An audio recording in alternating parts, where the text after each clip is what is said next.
Hi, everybody. Welcome to Lez-B-Diverse. I am Mahal, and this is. Bianca's. And this little guy who's sleeping is our sunshine. This episode is brought to you by our car as we take a little road trip to LA. So, thank you for watching.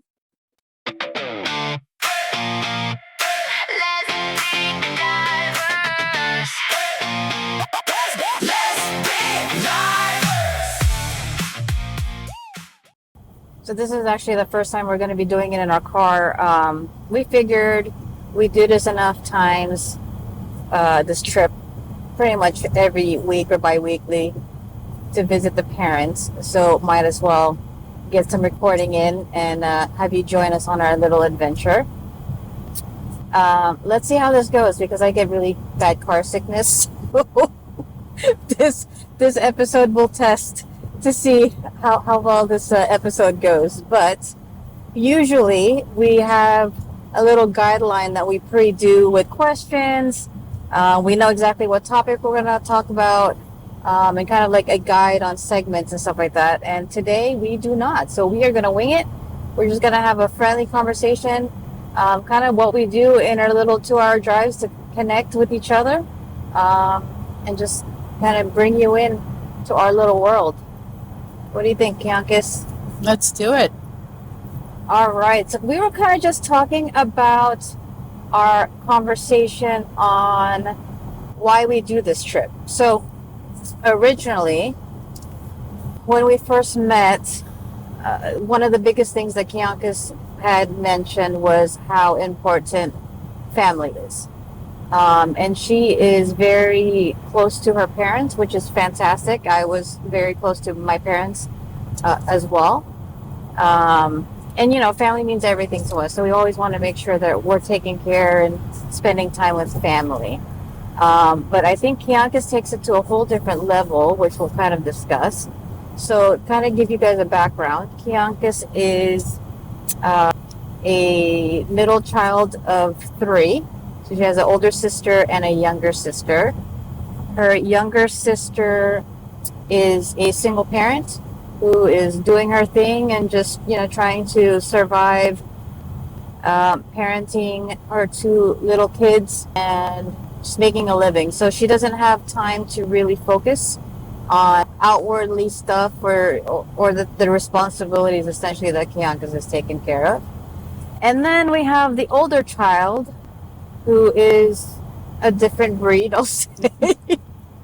Yeah, I think she came from the mailman. Yeah. We're totally unsure of where she came from, but she definitely is completely different from the rest of the siblings.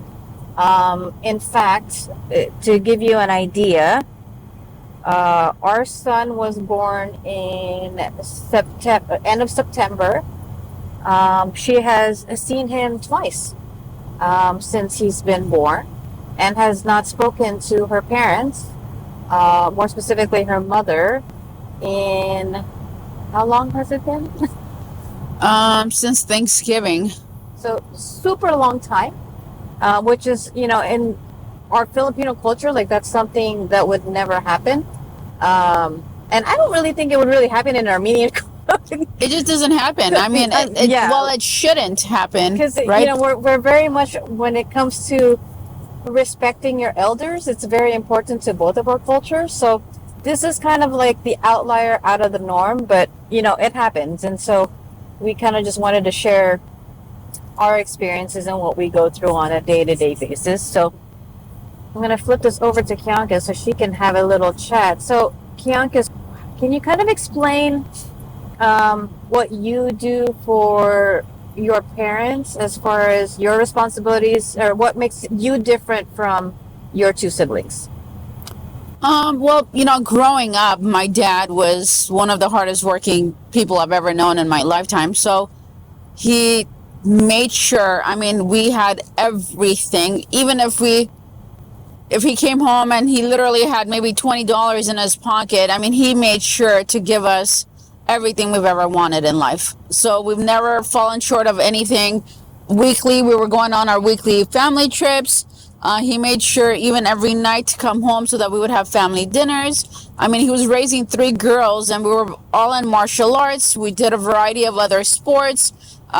We all had friends that we were hanging out with, going out with. You know, we wanted to have like the nicest shoes, the prettiest outfits, and he accommodated to all three. I mean, and treated my mom like a queen. So growing up, I mean, that's what I saw. And the only thing I've ever wanted in life to be able to feel accomplished was to be able to kind of pay back, right?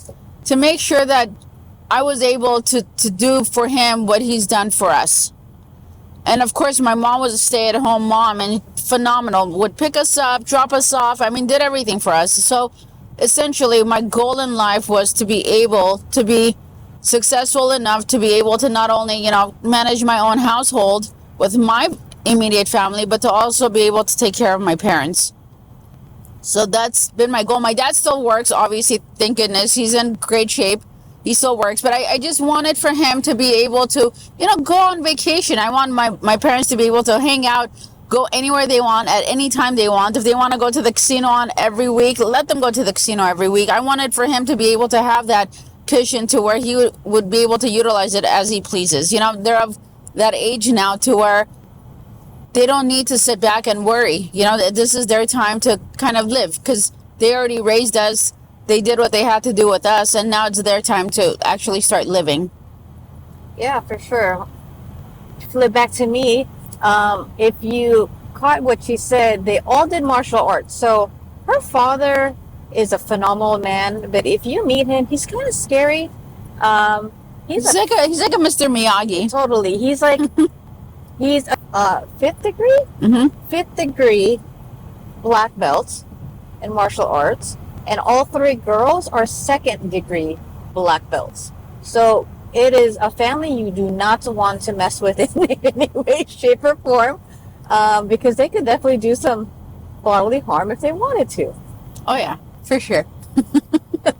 So as I mentioned in the beginning of our relationship, it was very evident that, you know, she would be very involved with her family. So, you know, our dynamic of our relationship is a little bit different than most.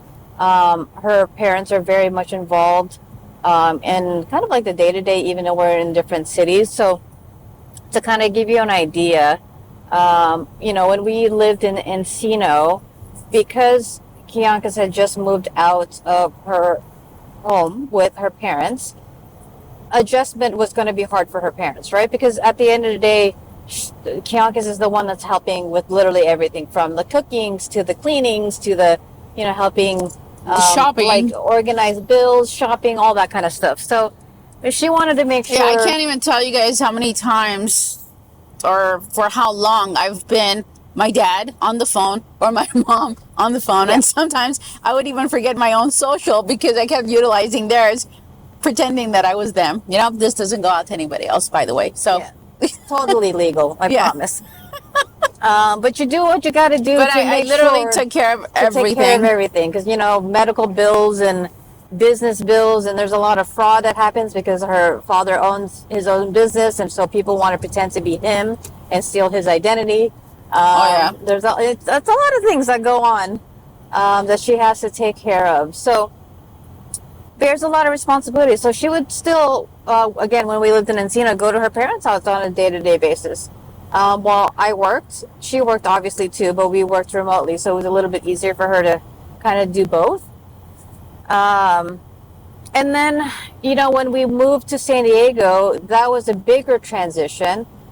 Initially, when we moved to San Diego, the promise was from the oldest sister that she would take on the older sister role and take care of her parents while we did our own thing and built a life in San Diego.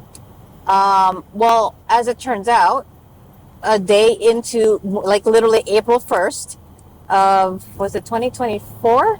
Yeah. We moved. It was the day after Easter. We got into a fight with, let me rephrase. The sister decided that she was going to find whatever she wanted to find, a reason to be mad at our family, our entire family, not just us two, and stop talking to the family. if you're gonna find out real quick that this is a reoccurring issue every year. Yeah, it happens yearly. And so she didn't talk to the family for, I think that time was 7 months. It was between 4 to 7 months. It literally happens every year. It ranges from 4 months to 7 months to, I think this year is the longest.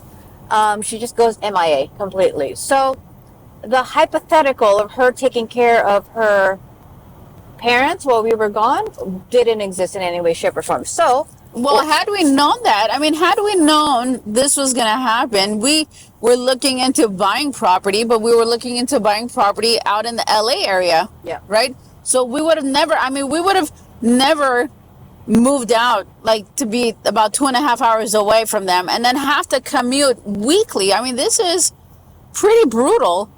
And that's exactly what started our weekly adventure to LA, and this became the norm for us, was because we had to take care of the family, right? Mind you, obviously the father and the mother are very capable of taking care of themselves, but in the world of like new technology, there's a lot of like fraud that happens, bills, people taking advantage of like senior citizens. Like we had to step in at times to just take care of things. Again, we would go to LA at that point once a week and stay there for 2 to 3 days every single week. So there was a lot of traveling. Well, and the staying part is because my mom, she loves spending time with us. And before we'd said, okay, well, we would come out and even do a day trip. And she would be like so upset, so hurt because we were leaving too soon. Then we extended it out. Okay, we'll stay a day.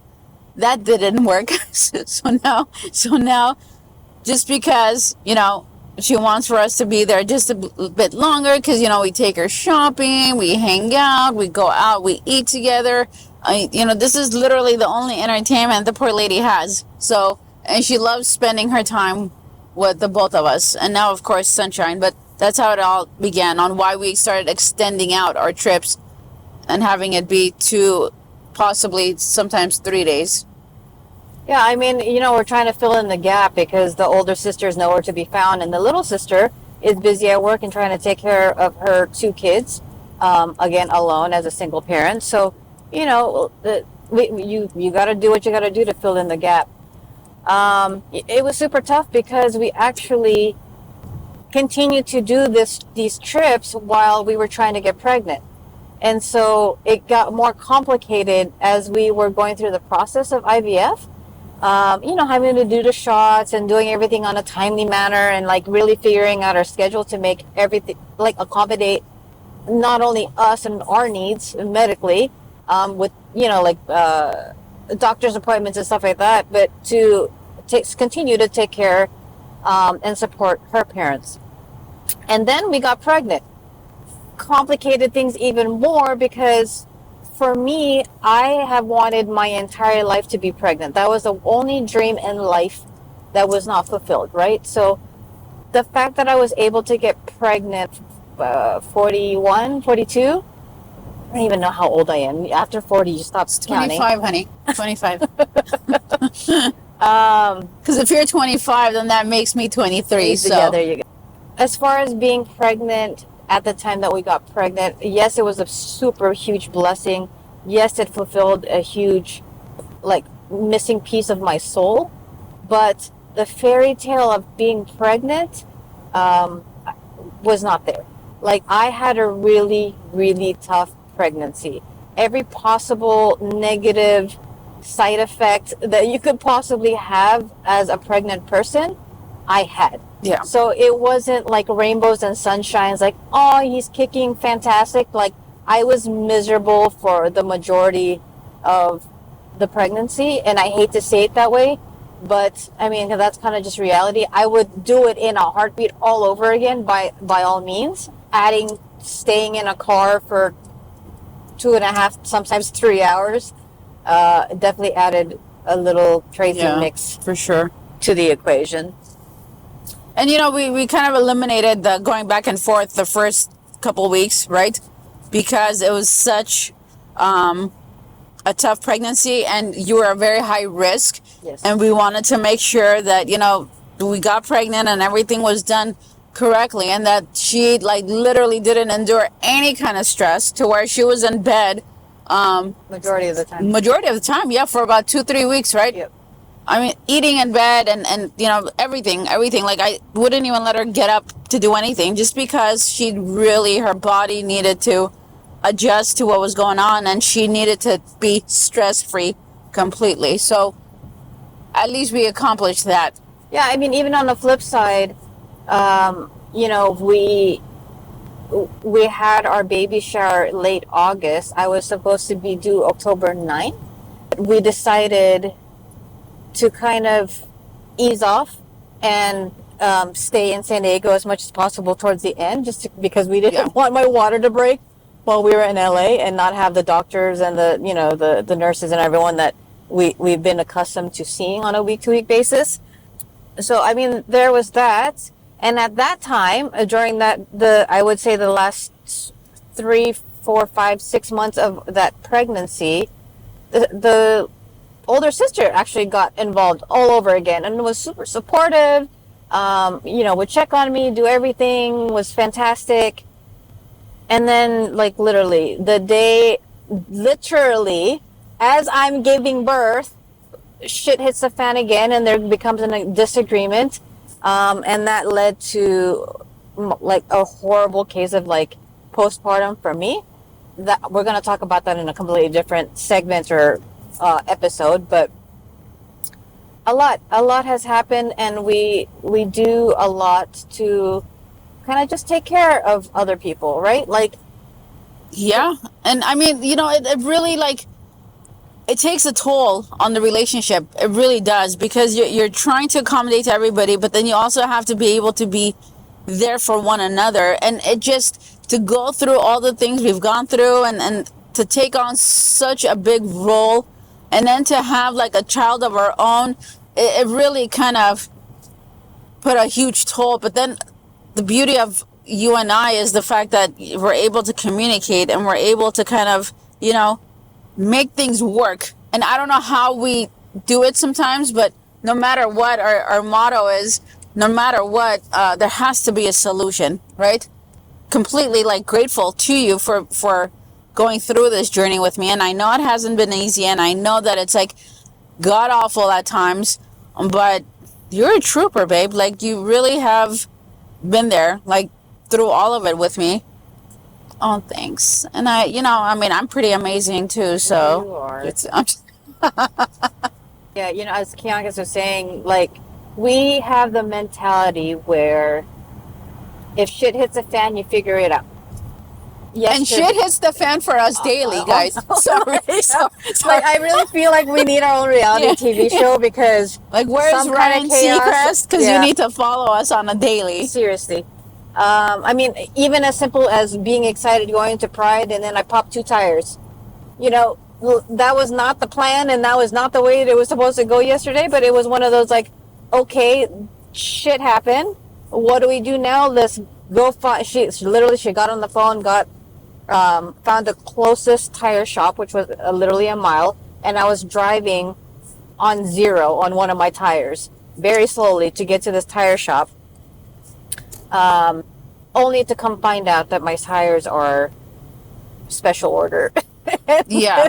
The car's donezo. I mean, we literally called 7 different tire shops, and no one had it, and they all said it's special order. So we're waiting. But I mean, even then, we said, you know what, we're not going to allow for this to get in the way of our day. We have something special planned, and we want to be able to go out and enjoy each other and enjoy the day, and, spend it with our son. So we called AAA. They ended up towing her car to the house without us, and we Ubered it to the festival. Yeah, we made the day of it, and we got to the festival. And again, if you guys haven't seen that episode, we survived the day and actually had a really good time. Yeah, it was a lot of fun. So it was a really great first experience of Pride with our sunshine. So that was really neat. Yeah, and we took care of like the tow truck guy, and he actually sent us pictures of the car. He parked it on the driveway, sent us photos. Car was safe. We had a great day, and we'll take care of the tires when we come back from LA. Yep, pretty much. So as we were kind of just talking about, somehow we have lived the life of service when it comes to being able to just take care of other people. And we really do take pride and joy in helping others, right? So whether that be as simple as knowing what people like and buying them gifts just because, just to make them smile, or someone's struggling, and if we have that extra $20 to go ahead and help, we'll give up our last 20 if it means someone else is kind of taken care of. And so Kiankas and I have always had that mentality as individuals. So when we got together, as she mentioned before, we are kind of like twin souls. We've lived very similar lives as far as being of service, and being able to just take care of people. Now, Kiankas, on the other hand, takes it to a whole different level, to where she just took care of so many people. Unfortunately, it kind of bit her in the ass at the end. Yeah. Because the moment she stopped physically taking care of people, they decided that her friendship was no longer needed. So let's flip this back around. If you want to talk about that a little bit in further. Yeah, it's tough. I mean, it's not, I mean, I'm not Santa Claus and I don't just go like bearing gifts, but when you see someone in need or going through a hardship, because I know what it feels like. I've hit rock bottom, 3 times in life, like where I had 10 cents to my name. I mean, I even recall one time my family called and wanted to come over to my house. And I was like, okay, shit, what am I going to do? Because we obviously, when we get together, we have Armenian coffee. And you need to be able to serve them coffee, put out pastries and do all that stuff for them. So my sister called and said, I'll bring the pastries. I'm on my way. I'll pick it up. I'm like, fantastic. Then, my mom, my sisters, the kids, everybody shows up. And I had no gas. They had shut off my gas because I just couldn't afford to pay the bill. And I was too ashamed to tell anyone to help me, right? So I literally went into the kitchen and in hiding, lit a candle and tried to make, and if anyone knows how this coffee is made, I mean, it took an hour literally for me to be able to make this coffee, because you have to let the water boil and all this stuff. And, I've gone through these situations to where anytime I see anyone in need or, going through a hardship, if I have the capability, I'm going to help them out, because I never want anyone to have to go through what I've gone through in life. It's just not fair.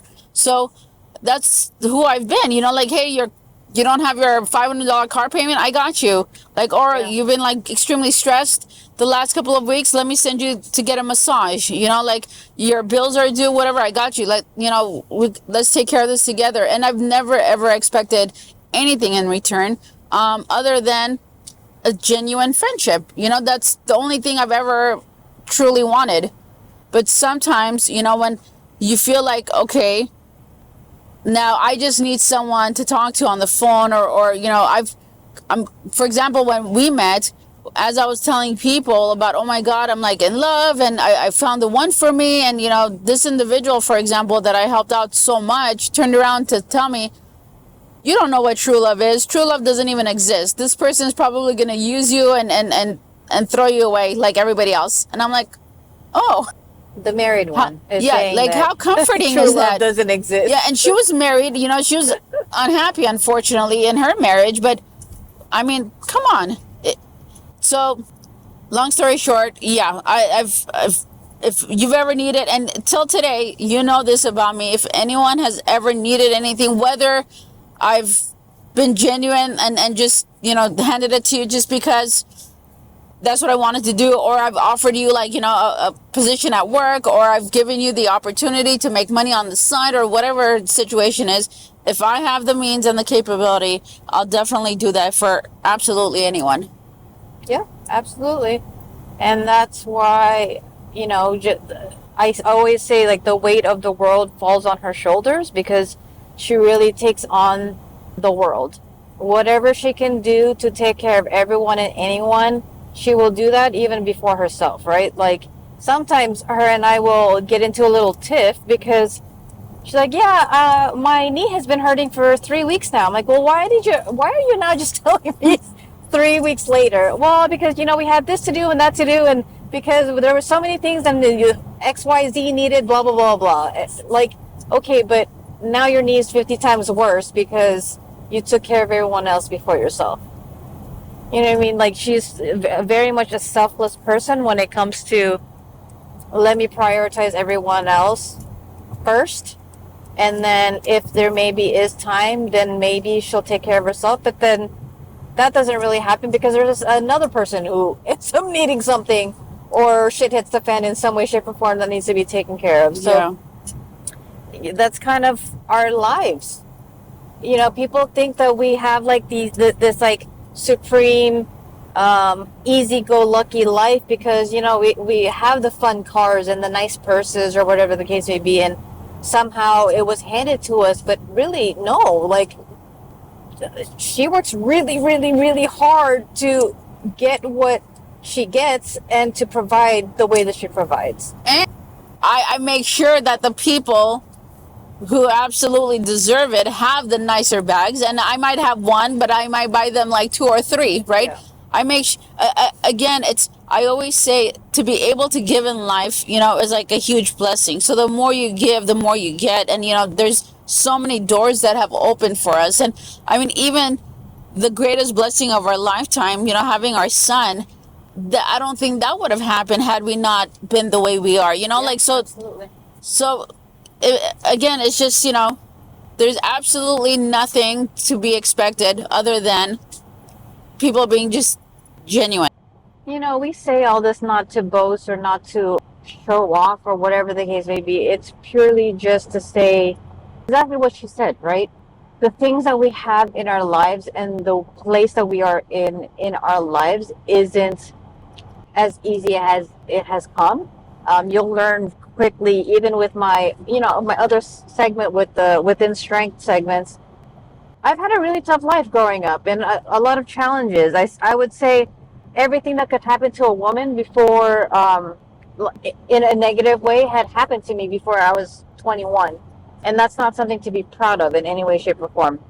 But you push through, you find the strength within you, you have faith more than anything that everything truly happens for a reason. And your time will come and your blessings will come. For us, it took us being in our 40s to find happiness and to find, a chapter in our lives where we're officially in control. Yeah.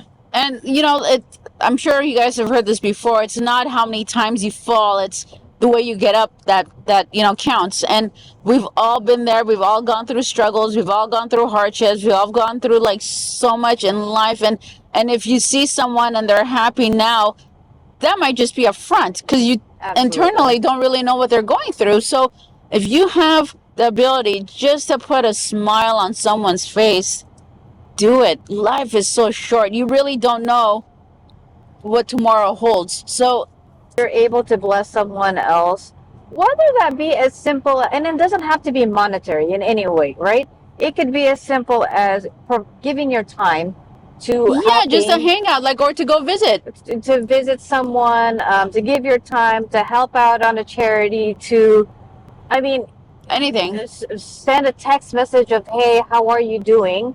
Or for us, or for me specifically, like, I really make a point on a day-to-day basis to compliment someone, more so a stranger, right? So if we happen to go to the store or whatever the case may be, like, I'll compliment someone's shirt or their hair or whatever the case may be, just to make them feel, not because I'm lying or anything else, but just a compliment goes a long way. And if I'm complimented, like, it makes me feel good for the rest of the day, right? So I want to kind of share that with everyone too. Like yesterday we had, so many people. It was funny because people were randomly walking up to us and saying, oh my God, you guys are such a cute couple. And oh my God, congratulations on the baby. He is the cutest thing in the world. Like, oh, can we hang out with the baby, or can we see the baby? Yeah, can we like play with his hair? I mean, we had random people wanting to just look at him and touch him. It was just weird, but we knew they were coming from a good A good place. place, Yeah. Oh, see, he's heard us. Oh no. Oh, baby. Hold on, bubbies. Okay, I think we got him back to safety. Oh, just kidding. He's probably traumatized, babe, because yesterday when everybody kept messing with his hair, he was like bawling his eyes out. So as soon as we said, oh my God, they wanted to touch his hair, he remembered that and jumped up. Yeah. I think it was definitely sensory overload. There was a lot of people. It was super hot out. We had already a long day with the car situation. Oh, yeah. His nap schedule was completely off. We were all hungry. But he was a trooper. But he was I mean, beyond he a trooper, yeah. hung. Yeah, he totally hung with us the entire time, and it was amazing. Okay, so as mentioned, compliments go a long way. So, I mean, we were really excited when we were given the compliments with our little sunshine yesterday. It really made us feel good.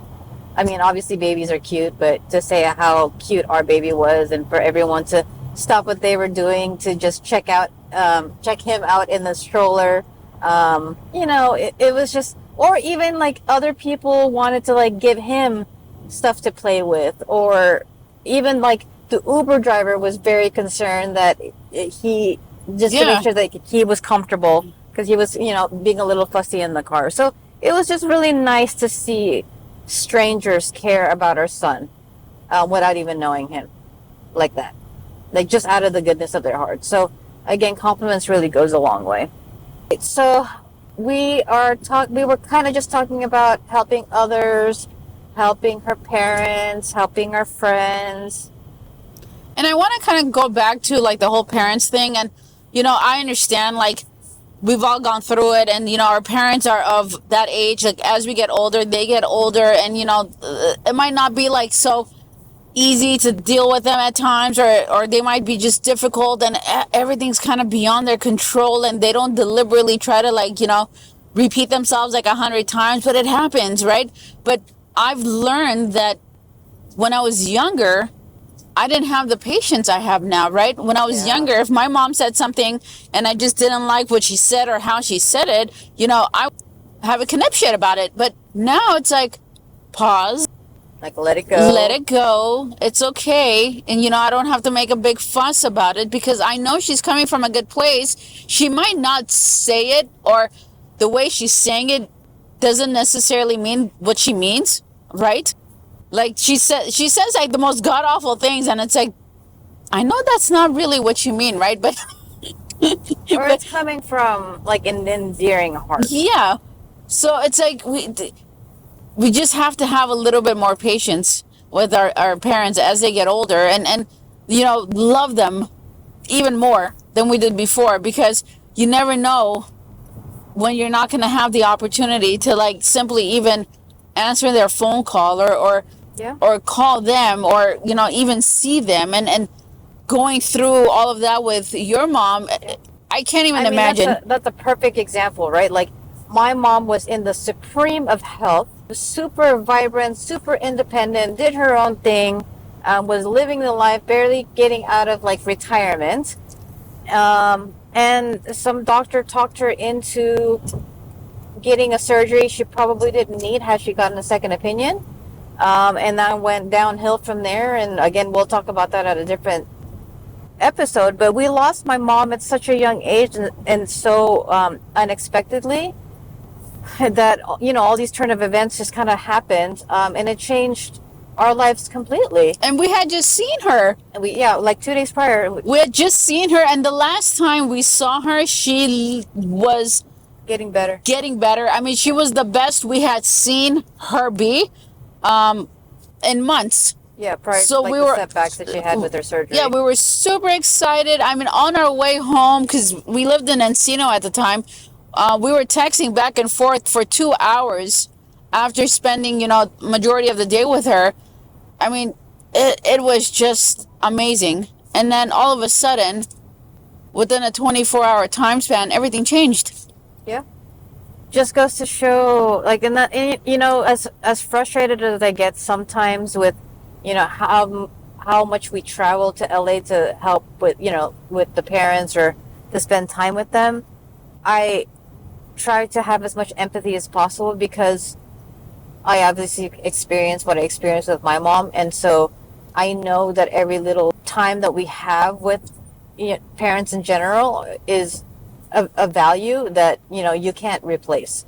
So we try to make the most of spending time with them. I mean, Kianka's, for example, she'll talk to her mom like 2 to 3 to 4 to 5 times a day just to kind of check in and let her know like what's going on with our lives. Now more so because we have our son. And she wants to see. Yeah, she wants to see him all the time. She checks up on us quite often because of him. So, but I can't take that for granted, right? Whereas we have, again, the older sister who has the two oldest grandkids who don't want anything to do with their grandparents because of what their mom has said. And the hardest thing is that my sister and I were like the best of friends. I mean, we were not only sisters, but we were best friends. I mean, the closest you can possibly be to someone. And apparently, until I came along. well, yeah, but then even before you, like, all she's ever wanted in life, because I've spoiled her kids and I've loved them and I've been there for every single, thing of their life, like every achievement, every hardship, everything. I would see my niece and nephew minimum 3 days out of the week, okay? And so all she's ever wanted in life, she said, was for me to have a child of my own, for her to spoil. And when she found out we were pregnant with Ashton, she was ecstatic, over the moon, super excited, like, oh my God, I'm going to do this, I'm going to do that, I'm going to be here, I'm going to be there, you guys need a babysitter, I'm going to come to San Diego often, like, I want to be in this kid's life the way you've been involved with my kids. And that was something that I've always looked forward to. And then to have things be non-existent. Yeah, the way they are now is just so hard to have to.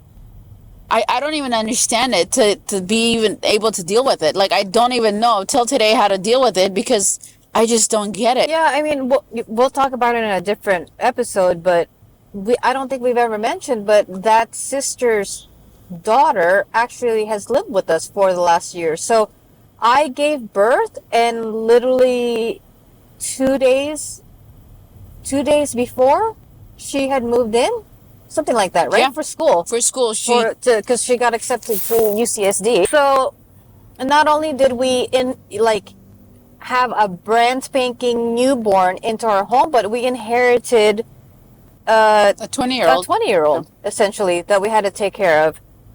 All the while her mom wasn't speaking to us. And that in itself led to a harshness of my postpartum, because we gave up our son's bedroom for her to accommodate her. And so it's crazy that and we haven't treated her any different. Like, I mean, what Ashton is to us, she is to us. Yeah, right? At the end of the day, like, she is our responsibility. At the end of the day, she'll always be our niece. No matter what her mom does or says, like, that's our responsibility to have. And we love, and truthfully, we love her, and she's absolutely amazing. But it's just the relationship that we have with her mom. She obviously spends the entire week with us, then goes home on the weekends, and her mom, I'm assuming, obviously talks shit, and then she comes back, and for the first couple hours, she's just trying to adjust to us again, our household, yeah. And then she's fine, and I feel bad for her too. Like, it's really difficult to have to go through that because she's seen the relationship we've had with her mom over the years, and she's known how close we've been, and it's hard.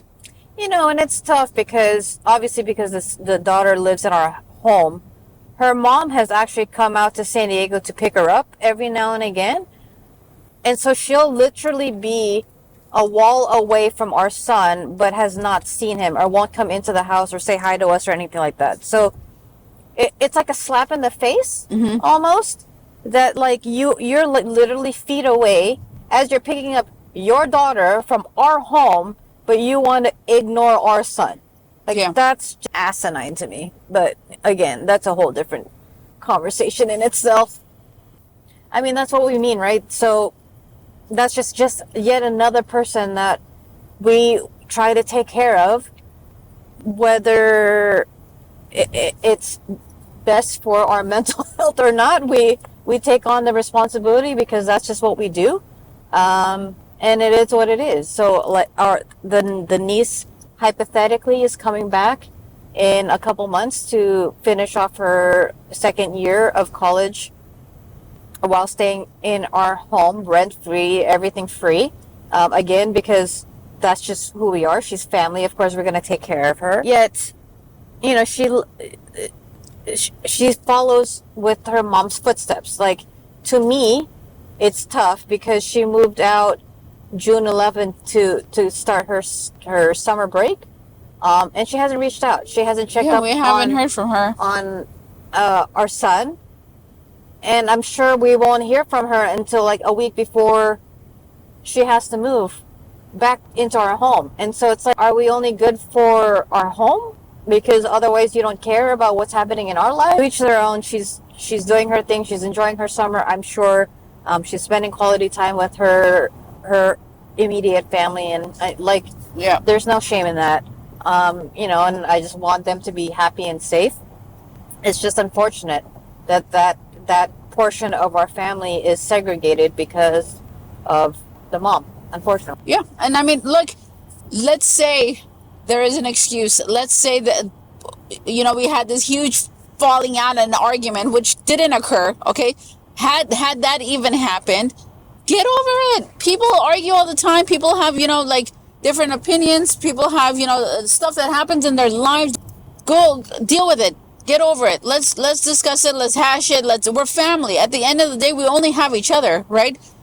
Just get over it. But we didn't allow any of that to get in the way of, you know, our niece going to college. Yep. Or, you know, making sure that she was taken care of, making sure that there's warm food for her when she gets home from school, and making sure that everything that she's needed is there for her. Because again, we treated her like our own. She's like our own daughter living in our home. We haven't treated her any different. Yeah, I mean, we'll take her to the Amtrak station every single week to make sure she gets on the train properly. Like, Kiankas will even walk her to the train with, you know, carry her suitcase for her. Like, we do everything that we can to help her out, with zero gratitude or appreciation from her mom, which is not necessary, but it's also just, again, so crazy to me that we're put in this situation to where there's a divide in the family that makes everything so super uncomfortable. Yeah. To the point where it makes it uncomfortable in our own household, right? Because sometimes, obviously, our niece is going to be talking to her mom on the phone, and there are situations where we overhear conversations About us. and they're literally talking shit about our family in our own home. And that's, again, crazy to me. Like, how are you talking shit about us while you're under our roof for free? So you guys have to understand how much patience we've had and how much love for one another we share, to where we've chosen to not allow for that to get in the way of us. We've chosen to just kind of let it go. We got one more year to go. Let's just let it ride, and then we're completely done with that, right? Yeah. And again, maybe by doing this, that allows for another blessing to come into our lives. So for whatever the reason is, you know, we're still going to be us. We're still going to do everything that, you know, initially we said we would do, and nothing's going to change. I don't know what we're hoping for a change. A positive change. But again, like, we stick to our commitments, right? We don't drop people because we feel like it. We don't stop talking to people because we feel like it, because it's convenient for us. We don't use people. We don't, you know what I mean? Like, we for us, for me, not only are we both like religious people, but we also believe in karma. And, you know, what goes around comes around, right? So we always want to put positivity into the world. We always want to just spread love and peace, like we always say at the end of every episode. Yeah. Because at the end of the day, again, it comes back to us. We would not be blessed with the abundance of our life right now had we been any other people. Right. So, I mean, that's got to count for something at the end of the day. And so is life. We will continue to roll with the punches. We will continue to go through the struggles and go through the challenges in, you know, everything and every facet in every relationship. But at the end of the day, like, we will do what we have to do to survive. We will do what we have to do to succeed. We have a son that we want to leave like a legacy for. And that's kind of where we're at. Anything to add? No, I mean, again, if you can do, just let things go. It's not worth it. Nothing's worth it. Let it go. For your own mental, you know, health, let it go. Yep. Or like we say or we read, because it's on our wall, like, let go and let God. Yeah. At the end of the day. Yep. Whatever will be, He will take care of. If we can't take care of it ourselves, just do right. Just do right. If this little conversation or this episode resonates with you and your family, please like, share, subscribe. Your support obviously really, really means the world to us. We're just out here trying to share our journey with you. So we appreciate you walking it with us. Till next time, you guys, peace and love. Thanks, everyone. Peace and love, guys. Have a good one.